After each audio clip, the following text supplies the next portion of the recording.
Hello hi నేను మీ విజయ్. మనం ప్రస్తుతానికి చౌటుప్పల్ మండల్ పీపుల్పాడు గ్రామంలో సీనియర్ నాయకులైన కాంగ్రెస్ పార్టీ సీనియర్ నాయకులతో ఉన్నాం. ప్రస్తుతానికి ఇక్కడ 6 గ్యారెంటీలు అమలు విషయంలో కానీ గత ప్రభుత్వం చేసిన అభివృద్ధి కార్యక్రమాలు చూసుకున్నట్టయితే ఎలాంటి అభివృద్ధి కార్యక్రమాలు జరిగినాయో అతని ద్వారా తెలుసుకుందాం. ఈ చౌటుప్పల్ మండలానికి ప్రత్యేకత లేదు. చుట్టుపక్కల చాలా విశాలమైన ప్రదేశాలు, మంచి దేవాలయాలు ఉన్నాయి. ఎంత మేరకు అభివృద్ధి చెందినవి చూద్దాం, సార్ ద్వారా తెలుసుకుందాం. నమస్కారం సార్. సార్, ప్రస్తుతానికి మీకు ఇక్కడ ఈ టెంపుల్స్ కానీ, రోడ్లు కానీ, డ్రైనేజ్ వ్యవస్థ కానీ గత ప్రభుత్వంలో ఎలాంటి అభివృద్ధి కార్యక్రమాలు చేశారు? రాజగోపాల్ రెడ్డి గారు గెలిచిన తర్వాత కాంగ్రెస్ ప్రభుత్వం 6 గ్యారెంటీలు అమలు చేసేసారు. 6 గ్యారెంటీలు కూడా ఈ ప్రజలకు ఏ విధంగా చేరుతున్నాయి? మండలానికి కూతవేడి దూరంలో ఉన్నప్పటికీ కూడా బస్ సౌకర్యాలు లేవని చెప్పేసి అంటున్నారు సార్. రోడ్డు మార్గాలు లేవు. ఇవన్నీ ప్రజలకు మీరు ఎప్పుడు ఇచ్చిన హామీ ప్రకారం మీరు ఎప్పుడు ఇవన్నీ కూడా పూర్తి చేస్తారు సార్? యాక్చువల్గా మా పీపుల్పాడులో రోడ్డు సమస్య ప్రధాన సమస్య. నా పేరు అశ్విన్ కుమార్ గౌడ్, పీపుల్పాడు. నేను కాంగ్రెస్ పార్టీ కార్యకర్తను అనుకోవచ్చు, నాయకుని అనుకోవచ్చు. అయితే వాస్తవంగా మా పీపుల్పాడుకి ప్రధాన సమస్య రహదారి. మాకున్న మెయిన్ జెడ్పీ రోడ్డు చాలా ఇబ్బందుల్లో ఉంది. మెయిన్ ఏంటంటే అక్కడ పక్క విలేజ్ నాగారంలోని డ్రైనేజ్ వాటర్ కంప్లీట్గా మా రోడ్డు మీద నుంచి ఉన్న రోడ్డు అస్తవ్యస్తంగా తయారైపోయి ప్రయాణికులకు చాలా ఇబ్బంది అవుతుంది. గర్భిణీ స్త్రీలకు కావచ్చు, మామూలు ఆటో ప్రయాణం చేసే వాళ్ళకి, ఎవరికైనా కార్ల అన్నిటికీ ఇబ్బంది ఉన్నది. చాలామంది బైకుల మీద వేయడం కూడా కింద కూడా చాలాసార్లు ఇబ్బంది. గత 10 ఏళ్ళుగా బీఆర్ఎస్ ప్రభుత్వంలో ఆ రోడ్డుని ఎన్నోసార్లు ప్రయత్నం చేసి విఫలమైపోయింది. సో మొన్న 2024లో ఎలక్షన్స్ అయినప్పుడు కాంగ్రెస్ పార్టీ తరఫున ఇక్కడ ఖచ్చితంగా రోడ్డు వేపిస్తామని హామీ ఇచ్చి ఎలక్షన్స్కి వెళ్ళడం జరిగింది. మా ఊరు ప్రజలు కూడా దాన్ని నమ్మిర్రు. మా కాంగ్రెస్ పార్టీకి మంచి మెజారిటీ కూడా ఇచ్చారు. అయితే ఆ రోడ్డు పనులు గెలిచిన నాటి నుంచి మా ఎమ్మెల్యే గారు కోమటిరెడ్డి రాజగోపాల్ రెడ్డి గారు గెలిచిన నాటి నుంచి పీపుల్పాడుకి ఖచ్చితంగా రోడ్డు వేయాలని కృతనిశ్చయంతో ఉన్నారు వాళ్ళు. మేము చాలాసార్లు వెళ్తే మేము అడిగే లోపే ఖచ్చితంగా పీపుల్పాడు రోడ్డు వేద్దాం, రోడ్డు ఖచ్చితంగా పడుతుంది మీకు అని చెప్పింది. రీసెంట్గా కూడా మాకు తెలిసిన సమాచారం ఏంటంటే మా ఊరికి రోడ్డు శాంక్షన్ అయింది. అది ఆర్ఎండ్బికి పంపింది. సో దాన్ని డబుల్ రోడ్ వేయాలనే ఆలోచనలో ఉన్నది. మా కోమటిరెడ్డి రాజగోపాల్ రెడ్డి మీద విశ్వాసం ఉన్నారు. ఆయన ఖచ్చితంగా ఈ ఊరి పట్ల చాలా సానుకూలంగా ఉన్నారు. ఓకే సార్, ఇప్పుడు రాజగోపాల్ రెడ్డి గారికి మంత్రి పదవి ఆశిస్తున్నారని చెప్పేసి అనుకుంటున్నారు సార్. అది మంత్రి పదవికి రాజగోపాల్ రెడ్డి అనే వ్యక్తి అర్హుడా? 100% అర్హుడు సార్. ఆయన ఆల్మోస్ట్ గుర్తుపట్టిన నాయకుడు నేషనల్ లెవెల్. సో మంచి పెద్ద పెద్ద మంత్రులు, కేంద్ర మంత్రులతో ఆల్మోస్ట్ ప్రధాన అపాయింట్మెంట్ కూడా కావాలంటే క్షణాల్లో దొరుకుతుంది. అలాంటి వ్యక్తి ఎన్నో పనులు చేసుకురాగలడు. ఆయన స్థాయికి మంత్రి పదవి ఖచ్చితంగా అవసరం. ఆయన అలాంటి నాయకుడు. ఆయన ఒక నియోజకవర్గ స్థాయి కంటే కూడా ఈ నేషనల్ వైడ్ లీడర్. ఆయన గుర్తుపట్టిన నాయకుడు లేడు. ఆయన ఇక్కడ కూర్చొని ఏ కేంద్ర మంత్రి అయినా ఫోన్ చేసి పనులు క్షణాల మీద చేయించగలడు. ఖచ్చితంగా సీఎం గారు మా నియోజకవర్గ 42,000 ఓట్ల మెజారిటీతో గెలిపించిన కోమటిరెడ్డి రాజగోపాల్ రెడ్డి గారు. రాజగోపాల్ రెడ్డి గారి వల్ల ఈ ఉమ్మడి నల్గొండలో 11 సీట్లు గెలవగలిగింది. రాజగోపాల్ రెడ్డి సార్ కాంగ్రెస్ పార్టీలో ఉండి ఈ ప్రచారం చేసిన దాంట్లో కీలక పాత్ర. ఈ ఉమ్మడి నల్గొండలే కాక వివిధ జిల్లాల్లో కూడా ప్రచారానికి వెళ్ళి తన వంతు సహకారాన్ని అందించింది కాంగ్రెస్ పార్టీకి. ఖచ్చితంగా స్టేట్లో టాప్ లీడర్ కోమటిరెడ్డి రాజగోపాల్ రెడ్డి ఖచ్చితంగా మంత్రి పదవి ఇవ్వాలనేది మా నియోజకవర్గ ప్రజల ఆకాంక్ష. సార్, ఇది చౌటుప్పల్ మండలం చూసుకుంటే యాదాద్రి భువనగిరి జిల్లాకి వెళ్ళిపోయింది సార్. కాన్స్టిట్యున్సీ పరంగా చూసుకుంటే మునుగోడులో ఉంది సార్. ఇది సమస్యలు అటు కలెక్టర్లు ఇటు కలెక్టర్లతో కొద్దిగా ఇబ్బంది పడుతుందని తెలుస్తుంది. ఈ సమస్య ఎలా పరిష్కరిస్తారు సార్? ఈ సమస్య బీఆర్ఎస్ గవర్నమెంట్ వచ్చినాక అస్తవ్యస్తంగా జిల్లాలు చేసిన మాట వాస్తవమే. దాంట్లో భాగంగా ఒక 2 మండలాలు మాత్రం నల్గొండ కిందకి వెళ్ళి ఒక 4 మండలాలు ఇక్కడికి వచ్చినాయి. యాదాద్రి భువనగిరిలో ఉంది. ఇక ప్రజెంట్ ఏంటంటే ఉన్నదాన్ని అడ్జస్ట్ చేసుకుంటూ వెళ్ళిపోతుంది. దాన్ని సార్ దృష్టికి కూడా తీసుకెళ్ళి పరిష్కరిస్తాను సార్, ఇక్కడ చూసుకుంటే చాలా వరకు ఇక్కడ పర్లమాయిసమ్మ అని చెప్పేసి, విష్ణుమూర్తి టెంపుల్స్ అని చెప్పి చాలా ఫేమస్ అయినాయి సార్. ఆటికి కూడా రోడ్డు మార్గాలు లేవు. గత ప్రభుత్వంలో రోడ్డు మార్గాలు వేస్తామని శంకుస్థాపన చేసి వదిలేసారు సార్. మరి మీ ప్రభుత్వం వచ్చిన తర్వాత రోడ్డు మార్గం కోరుకుంటున్నారు ప్రజలు. అది ఎంత మేరకు అమలవుతుంది సార్? సార్ ఆ విషయం కూడా ఇక్కడ దేవాలయాల పట్ల కోమటిరెడ్డి రాజగోపాల్ రెడ్డి సార్కి చిత్తశుద్ధి ఉన్నది. ఖచ్చితంగా ఇక్కడ సల్లమైసాప టెంపుల్ అనేది ఫేమస్ టెంపుల్. దాన్ని డెవలప్ చేసినారు. దానికి సంబంధించి రోడ్డు 10 ఏళ్ళుగా వాళ్ళు కూడా ట్రై చేసారు అంతకుముందు బీఆర్ఎస్ ప్రభుత్వంలో కూడా, కానీ కుదరలేదు. ఖచ్చితంగా ఈ జెడ్పీ రోడ్ పీపల్పాడు వరకు కంప్లీట్ చేసి నెక్స్ట్ దాన్ని సరళసమ వరకు కోటి నారాయణపురం కనెక్టివిటీ ఉంది. ఆ రోడ్లు అన్ని ఖచ్చితంగా డెవలప్ చేయాలనుకుంటున్నాను. ఇంకొకటి ఇక్కడ ఆదిమహా విష్ణు అని నాగారం రెవెన్యూలో ఉంటుంది. సో మంచి మంచి ఫేమస్ టెంపుల్ సార్ అది. అది పురాతన దేవాలయం. ఆదిమహా విష్ణు మంచి ఫేమస్. చాలామంది పబ్లిక్ రద్దీ పెరిగింది. కనీసం ఆ రోడ్డు కూడా ఇంకొకటి డెవలప్ చేయడానికి ఆల్రెడీ కోరుకున్నారు. అక్కడున్న విలేజ్ ప్రజల చైర్మన్ గారు, ఇక్కడున్న గ్రామ ప్రజల అందరి నుంచి వినతులు ఉన్నాయి. ఖచ్చితంగా అది కూడా మాట ఇచ్చారు. మాకు నమ్మకం ఉంది ఈ సంవత్సర కాలంలో అది ఖచ్చితంగా మొదలవుతాయని నమ్మకం ఉంది. సార్ ముఖ్యంగా ప్రజలలో చూసుకుంటే 6 గ్యారెంటీల కంటే కూడా రాజగోపాల్ రెడ్డి గారికి ఒక మంచి నేమ్ ఏమొచ్చిందంటే, బెల్ట్ షాపుల విషయంలో మాత్రం ప్రతి విలేజ్లో గల్లీకి ఒక 6-7 ఉండేవి. అట్లాంటి మొత్తం కూడా నిర్మూలించిన ఘనత మాత్రం రాజగోపాల్ రెడ్డి గారు అంటున్నారు సార్. ఇది ఎంతవరకు వాస్తవం, ఎలా సాధ్యమైంది ఎమ్మెల్యే గారికి? నేను ప్రత్యక్షంగా మా మా విలేజ్లో బెల్ట్ షాపు మేము చూస్తున్నాం కదా. ఒకప్పుడు 10-12 షాప్స్ ఉండేటివి అనేది ఒక వాదన. కానీ ఈరోజు మా ఊరిలో మద్యం దొరకట్లేదు. మద్యం కావాలంటే గవర్నమెంట్ టెండర్ ద్వారా పిలిచిన వైన్ షాపు వెలువడంలో ఉంది, అక్కడే దొరుకుతుంది. మా ఊరిలో కనీసం ఒక చుక్క మద్యం దొరికే పరిస్థితి లేదు. ఆ విషయంలో సార్ చాలా స్ట్రాంగ్గా చెప్పింది. అధికారులందరికీ కూడా పిలిచి వాళ్ళతో సమీక్ష చేసి ఇలాంటి విషయం పట్ల కాంగ్రెస్ పార్టీ నాయకులు కానీ ఇంకెవరు కానీ వాళ్ళు సిఫార్సు చేసినా వదిలిపెట్టద్దని చెప్పింది. చాలా స్ట్రాంగ్. మా నాయకులకు కూడా ముఖ్య కార్యకర్తల సమావేశం అయినప్పుడు ఖచ్చితంగా చెప్పింది, మీరు బెల్ట్ షాప్ విషయంలో ఇన్వాల్వ్ కావద్దు, బెల్ట్ షాప్ విషయంలో నా దగ్గర రావద్దు. ఎందుకంటే మనమే వద్దని చెప్తున్నాం. మళ్ళీ మన నాయకులే మనోళ్ళకి ఎవరు అమ్ముకుంటారు అని ఒకరిద్దరి కోసము మన చెడ్డ పేరు తెచ్చుకోవచ్చు. ఖచ్చితంగా మద్యం అనేది వ్యతిరేకం. మనం ఆ పాలసీకి మనం వ్యతిరేకం. దాని పట్ల మహిళలు చాలా సంతోషంగా ఉన్నారు సార్. వాస్తవంగా మద్యం దొరకట్లేదు. ఇప్పుడు ఇక్కడ దొరికిన దానికి దూరం పోయేదానికి చాలా తేడా ఉంటుంది. సో దానివల్ల మాకు చాలా వరకు మేలు జరిగింది. మునుగోడు నియోజకవర్గ వ్యాప్తంగా కూడా కొన్ని గ్రామాలల్లో చాలా అసలు ఇంకా సార్కి ఫలాభిషేకాలు చేశారు. మా ఊర్లో కూడా మద్యం దొరకట్లేదు. సార్ ముఖ్యంగా చౌటుప్పల్ మండలంలో వినిపిస్తున్న వాదన సార్, సీనియర్ నాయకులను పక్కన పెట్టి పార్టీ మారి వచ్చిన వాళ్ళకే ఫస్ట్ ప్రాధాన్యత ఉంటుంది, ఎమ్మెల్యే గారు గుర్తిస్తున్నారని చెప్పేసి అంటున్నారు సార్. ఇది ఎంతవరకు వాస్తవం? ఇది వాస్తవం సార్. సారు సరే మధ్యలో ఏదో చిన్న బయటికి రావడం జరిగింది. బట్ కాకపోతే ఈరోజు కోమటిరెడ్డి రాజగోపాల్ రెడ్డి గారు వచ్చిన తర్వాత, ఎమ్మెల్యే అయిన తర్వాత, అధికారం పట్టు వచ్చిన తర్వాత ఆయన ఏ కమిటీని మార్చలేదు ఇంతవరకు. అయితే ఆయన నిబద్ధతకు నిదర్శనం. కష్టపడే ఏ నాయకుడిని, ఏ కార్యకర్తని కోమటిరెడ్డి రాజగోపాల్ రెడ్డి గారు వదులుకోరు. ఆయన దగ్గర ఒకే ఒకటి, కష్టపడుతున్నాడా పార్టీ పట్ల, ప్రాంతం పట్ల ప్రేమ నుండి కష్టపడే వ్యక్తులనే ఆయన పైకి తీసుకొచ్చారు. ఇప్పుడు మా మండల కమిటీస్ ఉన్నాయి, మా చౌటుప్పల్ మండల కమిటీస్, మున్సిపాలిటీ కావచ్చు, చౌటుప్పల్ రూరల్ కావచ్చు, ఏ కమిటీస్ కూడా ఇంతవరకు మార్చలేదు. అంటే బిఫోర్ రాజగోపాల్ రెడ్డి సార్ వచ్చే కంటే ముందు 1 year ముందు వేసిన కమిటీస్ ఇప్పటికీ రన్ అవుతుంది. అంటే ఆయన పార్టీ పట్ల, సీనియర్ల పట్ల ఎంత నిబద్ధతతో ఉన్నదని మీరు ఆలోచించుకోవాలి. అది ఆ వాదన కరెక్ట్ కాదు. కోమటిరెడ్డి రాజగోపాల్ రెడ్డికి కష్టపడే వ్యక్తులు, నిజాయితీగా ప్రజల సమస్యలు ఆయన దృష్టికి తీసుకొచ్చే వ్యక్తులు, ఒక పోస్ట్ తీసుకుంటే దానికి వన్న తెచ్చే వ్యక్తులు ఎవరున్నా అసలు దాన్ని టచ్ చేసే పరిస్థితి లేదు. ఆయన ఇంకా వాళ్ళకి ప్రోత్సహించి భవిష్యత్తు వాళ్ళకి ఇచ్చే పరిస్థితి ఉంటుంది, కానీ అలాంటిది లేదు సార్. మేము మా ఊర్లో కూడా కొంత అదర్ పార్టీ వాళ్ళు అలాంటి ప్రచారం చేసారు. మేము పార్టీ సార్ కాంగ్రెస్ పార్టీకి వచ్చిన తర్వాత మీ 3rd place వస్తుంది మీకు. వాళ్ళు ఏంటంటే వాళ్ళ ఎనాలిసిస్ ఏదో అనాలి కనుక బట్టకాల్చి మీ 3rd place వస్తుంది, గెలవడు అతిదాని అన్నారు. కానీ 42,000 మెజారిటీ మా ఒక్క పీపుల్ పార్టీలో ఎమ్మెల్యే ఎలక్షన్లో 300 ఓట్ల మెజారిటీ వచ్చింది.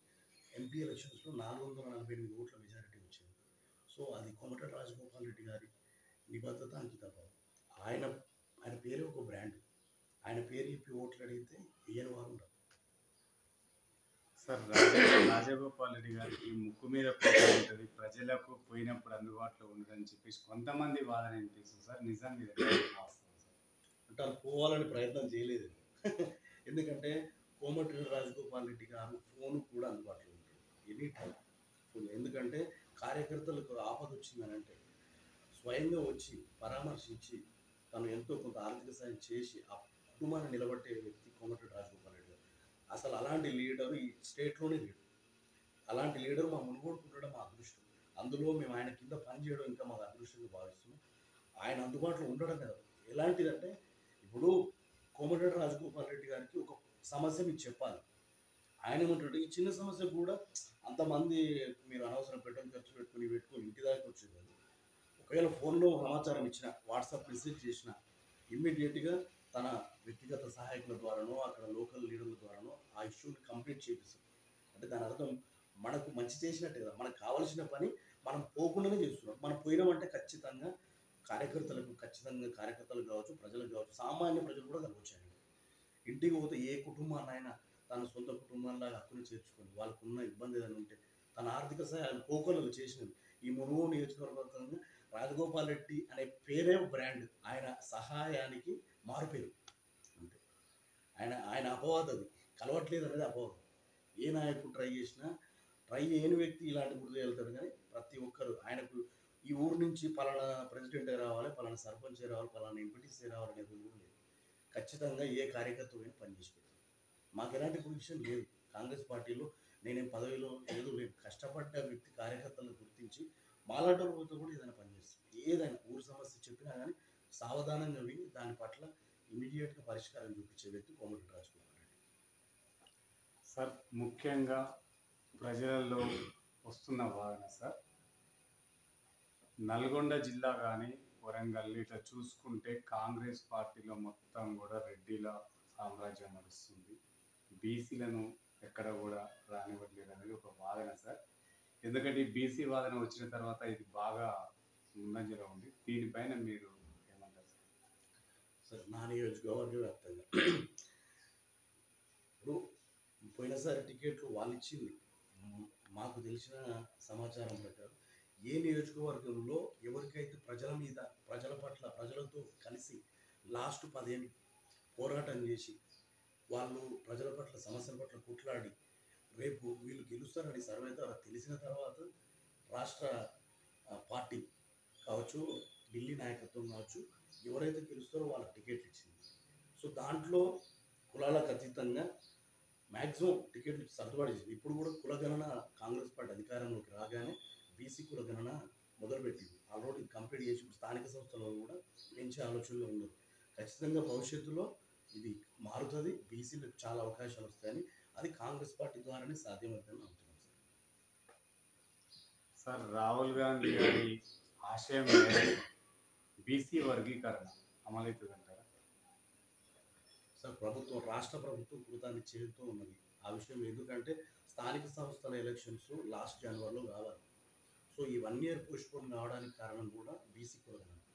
ఎందుకంటే బీసీలు నష్టపోతున్నారు, వాళ్ళకు స్థానిక సంస్థలలో అవకాశాలు పెంచాలి, ప్రతి విషయంలో వాళ్ళకు సంబంధించిన రిజర్వేషన్లు పెంచాలనే ఆలోచనతో. సో బలహీన వర్గాలకి ఖచ్చితంగా కాంగ్రెస్ పార్టీ ఫస్ట్ నుంచి అండగా ఉంది. ఈ ప్రజెంట్ కూడా ఆల్రెడీ పని మొదలుపెట్టింది. ఇప్పుడు పని మొదలుపెట్టిన తర్వాత దాని ఫలాలు వచ్చిన తర్వాత చేయకపోతే ప్రజలు ఒప్పుకోరు కదా. అంటే కాంగ్రెస్ పార్టీ డేర్ స్టెప్ వేసింది, కులగణని పూర్తి చేస్తుంది. ఆల్రెడీ దానికి సంబంధించిన ఫలాన్ని స్థానిక సంస్థలు అందిస్తారని గట్టిగా నమ్ముతుంది. రాజగోపాల్ రెడ్డి గారికి మంత్రి పదవి ఇవ్వకపోతే బీజేపీలకు వెళ్ళి కేంద్ర మంత్రి పదవి కోరతాడనేది ఒక అపోహ, అంటే ఒక వాదన ఏర్పడుతుంది సార్ ప్రజలలో. ఎందుకంటే గతంలో కూడా ఉప ఎన్నికలు వచ్చినప్పుడు పార్టీ మారి చేసిండు, ఓడిపోయిండు. ఇప్పుడు కూడా మంత్రి పదవి ఇవ్వకపోతే బీజేపీలకు పోతాడనేది ఒక బీజేపీ నాయకుల నుంచి వస్తున్న మాట సార్. ఇది ఎంతవరకు వాస్తవం, ప్రజలు కూడా అనుకుంటున్నారు? కోమటిరెడ్డి రాజగోపాల్ రెడ్డి గారు మంత్రి పదవి రాదని ఎందుకు అనుకుంటారు? ఆయనకి మీ ప్రజలందరికీ నమ్మకం ఉంది. మంత్రి పదవి ఎప్పుడు మంత్రివర్గ విస్తరణ జరిగిన మొదటి పేరు కోమటిరెడ్డి రాజగోపాల్ రెడ్డి గారు ఉంటుంది. అందులో రెండవది, పార్టీ మారాల్సిన అవసరం లేదు. ఆయన ఈ నియోజకవర్గం పట్ల ఒక పని అడిగితే చేయని నాయకుడు లేడు. మా నియోజకవర్గానికి ఇంటిగ్రేటెడ్ స్కూల్ని నైట్ మా లిస్టులో లేకపోయినా బట్టి విక్రమార్క గారితో డిప్యూటీ సీఎం గారితో మాట్లాడి సీఎం గారితో మాట్లాడి నైట్ మా నియోజకవర్గానికి తీసుకొచ్చి విద్యుత్ సమస్యలు ఉంటే దాదాపు చాలా బడ్జెట్. సో మాకు విద్యుత్ సమస్యలు లేకుండా తీర్చారు. అసలు ఏ ఊళ్ళో ఎటువంటి సమస్యలు ఒకే ఒక కృతనిశ్చయమైన ఈ మునుగోడు నియోజకవర్గం అభివృద్ధి కావాలి, ఇదే సంకల్పం. పదవులు వస్తుంటే పోతుంటే కోమటిరెడ్డి రాజగోపాల్ రెడ్డి ఒక బ్రాండ్, ఆ పేరు చాలా పెద్దది మంత్రి పదవి కంటే. కానీ రాష్ట్ర ప్రభుత్వం ఆలోచించి ఆయన అభిమానులుగా మాకు కోరిక ఉంది, సార్ కోరిక లేదు. కోమటిరెడ్డి రాజగోపాల్ రెడ్డికి మంత్రి కావాలనో ఇంకేదో కావాలనో లేదు. ఆయనకు ఒకటి మునుగోడు నియోజకవర్గం అభివృద్ధి కావాలని ఉన్నది. దానికి ఏ నాయకుడికైనా ఫోన్ చేస్తే పనులు అవుతాయి. అలాంటి నాయకుడు ఆయన. ఆయన చరిష్మాతో పనులు అవుతున్నప్పుడు మంత్రి పదవి కావాలనేది అది కాదు. కానీ మంత్రి పదవి కావాలని ఆయన అభిమానులుగా ఇక్కడ ప్రాంత ప్రజలకు అందరూ కూడా కోరుకుంటున్నారు. ఎందుకంటే ఆయన అర్హుడు.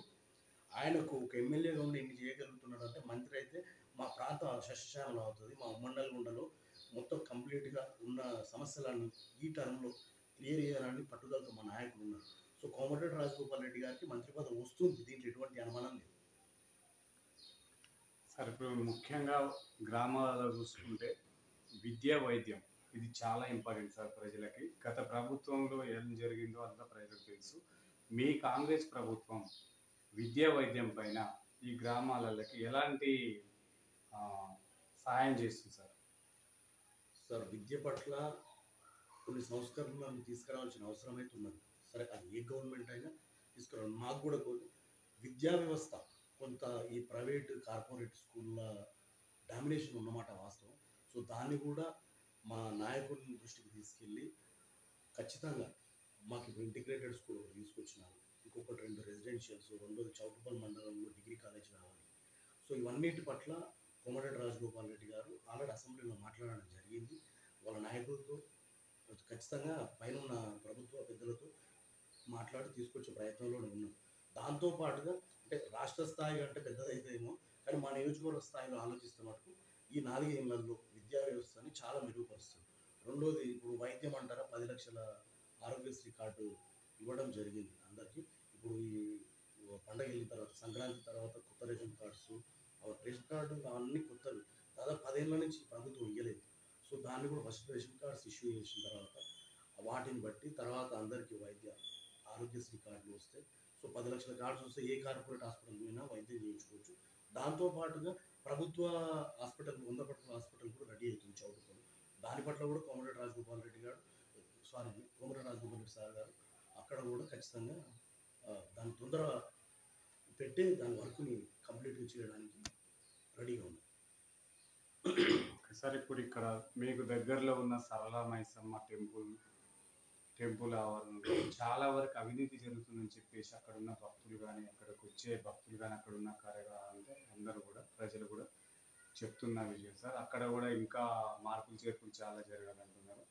ఇది ఎంతవరకు వాస్తవం? మరి అలాంటి అవినీతికి సార్ ఏ విధంగా పరిష్కరిస్తారు? సారు మొన్న రీసెంట్గా కోమటిరెడ్డి రాజగోపాల్ రెడ్డి సార్ మొన్న రీసెంట్గా ఒక మాట చెప్పడం జరిగింది. ఒకవేళ ప్రభుత్వం సంబంధించిన దేవాలయ భూములు కావచ్చు, ప్రభుత్వ ఆస్తులు కావచ్చు, సొంత నాయకులు ఉన్నా సరే క్షమించొద్దు అని అధికారులను ఆదేశించింది. సో అంత నిబద్ధత గల నాయకుడు ఆయన. అవినీతికి అసలు ఆయన ఆమడ దూరం, అవినీతి చేసే వాళ్ళని కూడా దూరం పెట్టే నాయకుడు. ఆయన దగ్గర నిజాయితీగా ఉండే వ్యక్తులు ప్రజలకు వారధిగా ఉండి సమస్యలను మాత్రం తీసుకెళ్ళి అభివృద్ధి చేసుకునే పరిస్థితిలో ఉంటే మాత్రమే ఆయన గౌరవిస్తాడు, గుర్తిస్తాడు. అవినీతి పరులకు తావులేదు. కోమటిరెడ్డి రాజగోపాల్ రెడ్డి సార్ దగ్గర అవినీతి పరులకు తావే లేదు. అది సొంత పార్టీ నాయకులైనా ల్యాండ్కి సంబంధించి ఇష్యూస్లో ఏ ఇష్యూస్ అయినా సరే ఆయన క్షమించే పరిస్థితి కాదు. ఖచ్చితంగా కఠిన నిర్ణయాలు ఉంటాయి, కఠిన చర్యలు ఉంటాయని రీసెంట్గా స్టేట్మెంట్ ఇచ్చారు. 2 రోజుల క్రితం అధికారులతో సమీక్ష పెట్టిన రోజు ఇది చెప్పి మీరు కూడా చూసి ఉంటారు. ఆయన అవినీతికి ఎవరు చేసిన నా సొంత నాయకులు, నా పార్టీ కార్యకర్తలు చేసినా వదలొద్దు, క్షమించొద్దు, చట్టపరమైన చర్యలు తీసుకోండి చెప్పింది. ఆ విషయంలో సిఫార్సులు కూడా నడవని చెప్పింది. అంతకంటే నిబద్ధత గల నాయకుడు ఎక్కడ చూడగలుగుతాం? కోమటిరెడ్డి రాజగోపాల్ రెడ్డి గారి నిబద్ధతకి, ఆయన అంకితాభావానికి, ఆయన నిజాయితీకి మునుగోడు ప్రజలు ఖచ్చితంగా ఫిదా అయిపోవాల్సిన పరిస్థితి. ఆయన అంత నిజాయితీ పడు. ఆయన సంపాదించి ఎక్కడో కష్టపడి సంపాదించిన రూపాయి ఎంతో వేలాది మంది కుటుంబాలకు సాయం చేసిన వ్యక్తి. అలాంటి వ్యక్తి ఇన్స్పిరేషనల్గా మా మాలాంటి వ్యక్తులు కూడా కోమటిరెడ్డి రాజగోపాల్ రెడ్డి సార్ని ఇన్స్పిరేషన్గా తీసుకొని మాతో ఉడతాభక్తి అయ్యే చిన్న చిన్న సహాయాలు చేసే పరిస్థితికి వచ్చినామంటే ఆయన నాయకత్వం అలాంటి. ఆయన నాయకత్వంలో మునుగోడు ప్రజలు సురక్షితంగా ఉంటారు, అవినీతికి తావు లేకుండా ఉంటారు, అభివృద్ధికి ఖచ్చితంగా కట్టుబడి ఉంటారు. సార్ ఇక్కడ గత ప్రభుత్వం ఏర్పాటు చేసిన ధరణి పథకం ద్వారా చాలామంది రైతులు ఇబ్బంది పడుతున్న విషయం ఇక్కడ ఈ ఊర్లో జరుగుతుంది సార్. భూభారతి మార్చారు, దాని ద్వారా న్యాయం జరుగుతుంది అంటారు రైతులకు. ఖచ్చితంగా సార్, ధరణిలో వాస్తవంగా సమస్యలు ఉంటుండే నేను కూడా ఆ ఇబ్బందులు గురి అయిన వాళ్ళమే.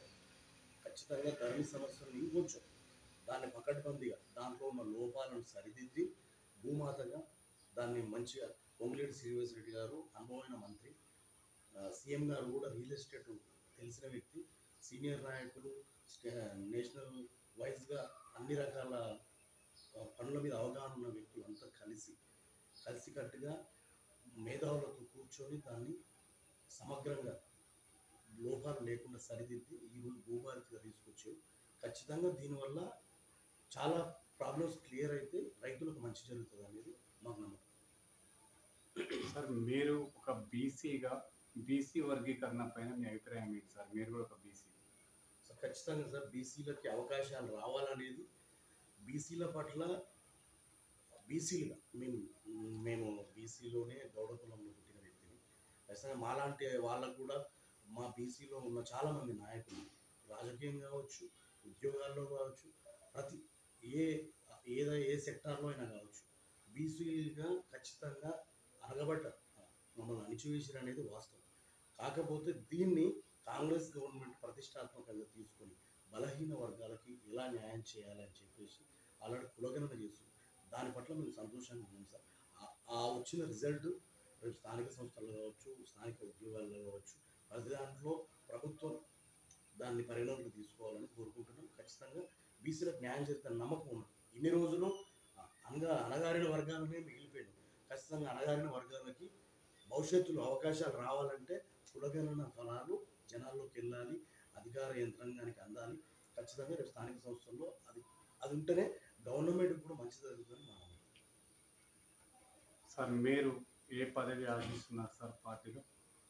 పదవి ఏం ఆశిస్తుంది సార్?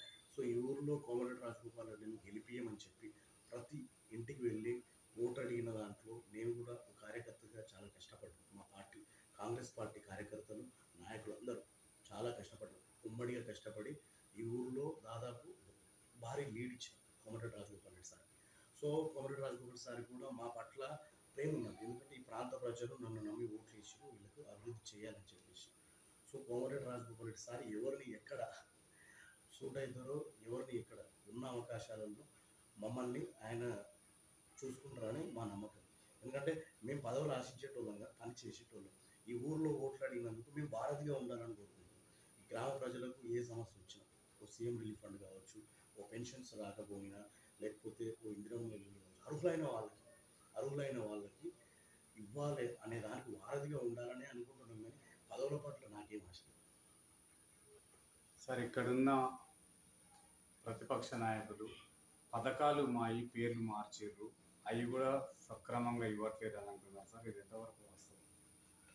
సో పథకాల పేర్లు జనాలకు ఆమోదయోగ్యంగా ఉండే పేర్లు పెట్టింది వాళ్ళు.